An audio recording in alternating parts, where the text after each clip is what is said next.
Hello everyone, welcome to Parallel Physics KV. Today we will start with chapter 9 of 12th Physics NCERT, that is ray optics.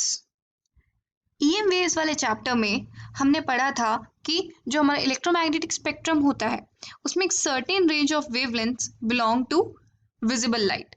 यहाँ पर हम वो सारे phenomena discuss करेंगे जो एक विजिबल लाइट से रिलेटेड है। विजिबल लाइट में हमें वो फिनोमेना इजीली हम देख सकते हैं उन फिनोमेना को, इसीलिए हम विजिबल लाइट के साथ डील करते हैं। Light is a form of energy which enables us to see objects. एक ऐसी फॉर्म ऑफ एनर्जी है जिसकी वजह से हम ऑब्जेक्ट्स को देख पाते हैं। यहाँ पर हम दो तरह के ऑब्जेक्ट्स के साथ डील करेंगे। सबसे पहला है पॉइंट ऑब्जेक्ट जिसको हम डॉट से रिप्रेजेंट करते हैं, और एक extended object. This is the symbol for an extended object. Now अगर हम लाइट रिप्रेजेंट करते हैं और अगर हम सिंगल लाइन ड्रॉ करते हैं लाइक दिस, एक एरो हमने ड्रॉ किया, देन दिस इज अ रे। और अगर मैं इस तरीके से पैरेलल एरोज ड्रॉ करती हूं in order to represent light, then this represents a beam of light. अगर हम सॉलिड लाइन से रिप्रेजेंट करते हैं रे को, देन इट इज रियल, और अगर हम डॉटेड लाइन से रिप्रेजेंट करते हैं then it is virtual. We will often come across these terms, real image and virtual image. Real image वो होती हैं जिन्हें हम स्क्रीन पर ऑब्टेन कर सकते हैं, और वर्चुअल इमेज वो इमेजेस होती हैं जिनको हम स्क्रीन पर ऑब्टेन नहीं कर सकते। जब दो रियल रेज मिलती हैं तो वो मिलके रियल इमेज बनाती हैं, और जब दो डॉटेड रेज जो वर्चुअल रेज हैं ये मिलती हैं तो ये मिलकर एक वर्चुअल इमेज बनाती हैं। रियल इमेज हमेशा इन्वर्टेड होती है और वर्चुअल इमेज हमेशा इरेक्ट होती है। इन्वर्टेड मतलब कि हमारी जो प्रिंसिपल एक्सिस होगी, जो हम आगे डिस्कस करेंगे, ये उससे नीचे बनेगी और ऑब्जेक्ट ऊपर रखा होगा। और इरेक्ट मतलब जिस पोजीशन में, जिस साइड ऑब्जेक्ट रखा है, ऊपर की ही साइड हमारी इमेज भी बन रही है।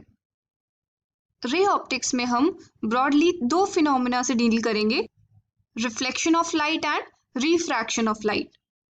सबसे पहले हम रिफ्लेक्शन के बारे में पढ़ेंगे। Reflection is by two types of mirror, one is plane mirror and the other one is spherical mirrors. हमारे पास दो तरह के मिरर्स होते हैं। स्फेरिकल मिरर्स भी हमारे क्लासिफाइड होते हैं कन्वेक्स मिरर में और कनकेव मिरर में। This is how we represent both the mirrors.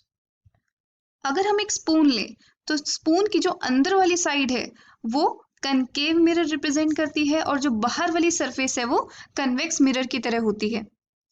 हमारे पास बीम्स तीन तरह की होती हैं, converging beam, diverging beam and parallel beam.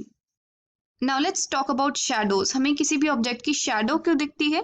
Because of the property of rectilinear propagation of light. Let us suppose हमारे पास एक सोर्स है और एक स्क्रीन है, इनके बीच में मैंने एक ऑब्जेक्ट रखा है। Then this object cast a sharp shadow on the screen, जिसकी वेल डिफाइंड बाउंड्रीज होती हैं due to the rectilinear propagation of light. This shows that light travels in straight line.